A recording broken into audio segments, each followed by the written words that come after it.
আজ একটা গল্প শোনাতে চলেছি। গল্পটির নামই হচ্ছে ভূতের গপ্প। গল্পটি প্রতিলিপি অ্যাপ থেকে নেওয়া হয়েছে। শিমুল নামে কোনো একজন এই গল্পটি লিখেছেন।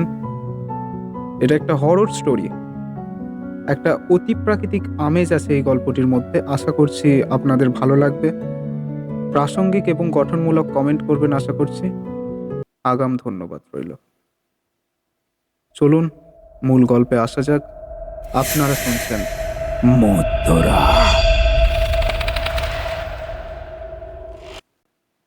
আমি ছোট থেকেই ডান পিটে। ভয় ডর ছিল না বললেই চলে। গ্রামে সবার মুখে ভূত পেতনির বিভিন্ন গল্প পাখা মেলত। কবরস্থান আর শ্মশান রাত বিরেতে মারাতো না কেউ। আমি এসব বিলিভ করতাম না, তাদের কথা হেসে উড়িয়ে দিতাম। শ্মশানের পাশে ইটের পাজার ওপর বসে বিড়ি ফুঁকতাম। বুঝতেই পারছেন, এসব বিষয়কে পাত্তা দিতাম না আমি। সে সময়টায় দেশ স্বাধীন হয়নি। চারিদিকে অভাব আর অভাব। মানুষ না খেতে পেয়ে মরে। চারিদিকে হাহাকার। মোটামুটি সম্পন্ন পরিবার ছিল আমাদের। ভাগ্যগুণে একটা চাকরিও জুটে গেল। দিনাজপুরের বিরলে স্কুল মাস্টার।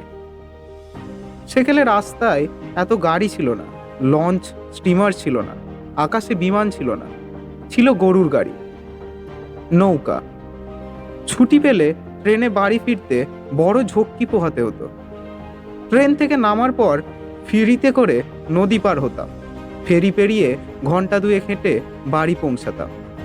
ফেরার আগে বাড়িতে তার করে দিতাম। এক ঈদে বাড়ি ফিরছিলাম। ট্রেন লেট ছিল।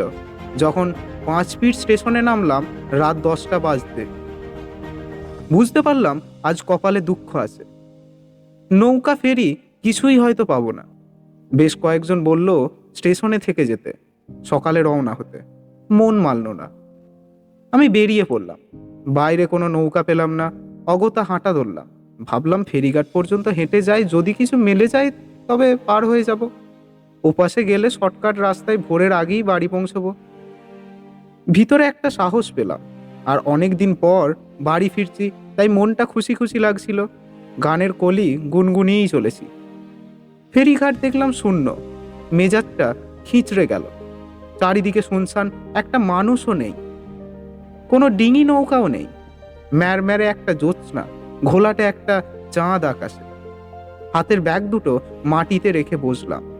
শরীরটা খুবই ক্লান্ত। ক্ষুধাও লেগেছে, পিপাসাও হয়েছে। তন্দ্রা মতে এসেছিল। হঠাৎ কার যেন কান্নার স্বরে ঘুম ভেঙে গেল। কে যেন কাঁদছে। কান্নায় একটা কষ্ট মেশানো। কান্নাটা মুহূর্তেই মনটাকে দ্রবীভূত করে। আমি আশেপাশে খুঁজছি, কাউকে দেখা যাচ্ছে না। দূরে কালো একটা অবয়ব দেখা দিয়েছে। আমি এগিয়ে গেলাম। দেখলাম ল্যাঙট পরা জীর্ণ শীর্ণ একটা লোক হাঁটুর মাঝে মাথা গুজে কাঁদছে। আমি কাছাকাছি যেতেই আমার পায়ে পড়ে গেল।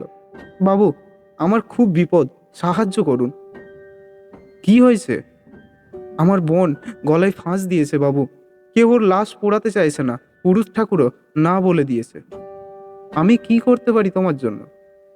বাবু, আমার বাড়িতে চলুন, লাশটাকে বস্তায় ঢুকিয়ে নদীতে ফেলে দিতে হবে। কেন? কিছু কাঠ খড় জোগাড় করো, চিতা বানিয়ে জ্বালিয়ে দিই। না বাবু, এমনটা করলে ওরা আমাকে একঘরে করে দেবে। আমি গরিব মানুষ, কেউ কাজ দেবে না, না খেয়ে মরতে হবে বাবু। আমার খুব দুঃখ লাগলো লোকটার জন্য। তার সাথে চললাম। ছনে ছাওয়া একটা ঘর। ঘরের ভিতর কুটু গন্ধ।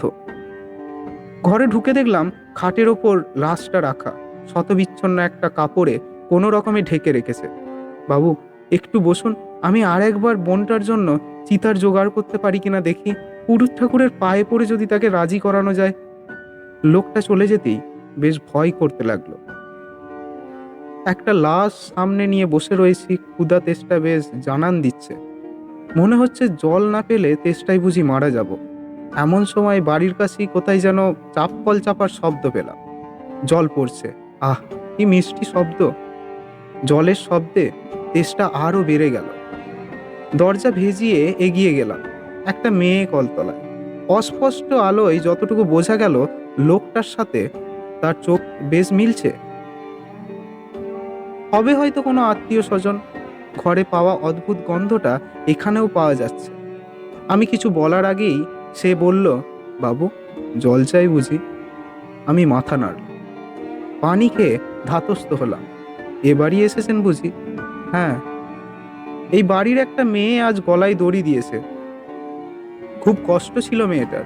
নিচু জাত বলে বিয়ে হচ্ছিল না। আইবুড়ো মেয়েটাকে নিয়ে তার দাদার কত কষ্ট। আজ ভোরে কাঠকুড়ুতে গেছিল। কটা ছেলে মিলে মেয়েটাকে বলৎকার করেছে। পুলিশ কেস নেয়নি, মেয়েটা ঘরে ফিরে ফাঁস নিয়েছে। আমার বলার মতো কিছু ছিল না। আমি উঠে এসে ঘরে ঢুকলাম। কাপড়ে ঢাকা লাশটার দিকে তাকিয়ে থাকলাম কিছুক্ষণ। একটু পরেই ওর দাদা ঢুকলো ঘরে। কাঁদতে কাঁদতে বলল, বাবু পারলাম না বাবু, চলুন ওর লাশটা জলে ফেলে দিই। আমার একটা নৌকা আছে, আপনি বুঝি ওপার যাবেন? আমাকে পার করিয়ে উনি ফিরবেন এমনটাই উনি বললেন। আমি লাশের পায়ের দিকটা ধরলাম। লাশ যে এত ভারী হয় তা জানা ছিল না। নৌকার উপর রেখে আমি হাঁপাতে লাগলাম। লোকটা ফুঁপিয়েই যাচ্ছে। নৌকাটা দেখে কিছুটা অবাকই হলাম। ফেরিঘাটে বসে কোনো নৌকা তো চোখে পড়েনি। এখন এটা কোত্থেকে এলো কে জানে। বস্তার মুখটা ভালো করে বাঁধলো। চোখ মুছতে মুছতে নৌকায় উঠে বসলাম। লম্বা দুটো আধপোড়া চেলা কাঠ দিয়ে নৌকাটা বইতে লাগলো। হঠাৎ করে আমার দিকে ফিরল লোকটা, বলল, বাবু এখন যে আমাকে যেতে হয়। আমি অবাক হয়ে বললাম, কি বলছো? মাঝ নদীতে কোথায় যাবে তুমি? সে বলল, বাবু আমি তো গল্প শোনাতে এসেছিলাম। আমি রাগান্বিত হয়ে জিজ্ঞাসা করলাম, কিসের গল্প?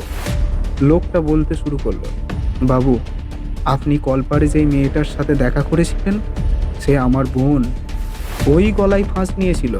আমি সমাজের পরোয়া না করে কাঠখড় জড়ো করে চিতা সাজিয়েছিলাম, তাতে আগুন দিলাম। পুরুত ঠাকুর লোকজন এনে সেই আগুন নিভিয়ে দিল। বোনের আধপোড়া লাশ নিয়ে আমি বসেছিলাম ওইখানে। সালিশে আমাকে এক ঘরে করা হয়। আমিও গলায় ফাঁস নিয়েছিলাম পথে। বহু বছর ধরে এই রাতে কাউকে না কাউকে এই গল্প শোনাতে চলে আসি। যাই হোক, আপনি ভয় পাবেন না কিন্তু। আমি চোখের পলক ফেলেই দেখলাম নৌকায় আমি একা, কেউ কোথাও নেই। আমি ভয়ে কাঁপতে লাগলাম। ছেলে আর মেয়ে কণ্ঠের যুগৎপৎ কান্না আশেপাশে ভাসছে। কান্নার শব্দটা পানির নিচ থেকে আসছে একা। কান্নায় খুব কষ্ট মেশানো। কান্নাটা আস্তে আস্তে হাসিতে পরিণত হলো। খিলখিল করে একটা নারী কণ্ঠ হাসছে, অপার্থিব হাসি। আমি জ্ঞান হারালাম। পরের দিন নদীর ওপারে আমাকে কয়েকজন লোক আবিষ্কার করে। মুখে ফেনা ভাঙছিল। বেশ কিছুদিন জ্বরে ভুগছিলাম। এখনো সেই লোকটার চেহারা আমার চোখের সামনে ভাসে আর কানে বাজে তার কণ্ঠ। বাবু আমার খুব বিপদ, আমায় একটু সাহায্য করুন।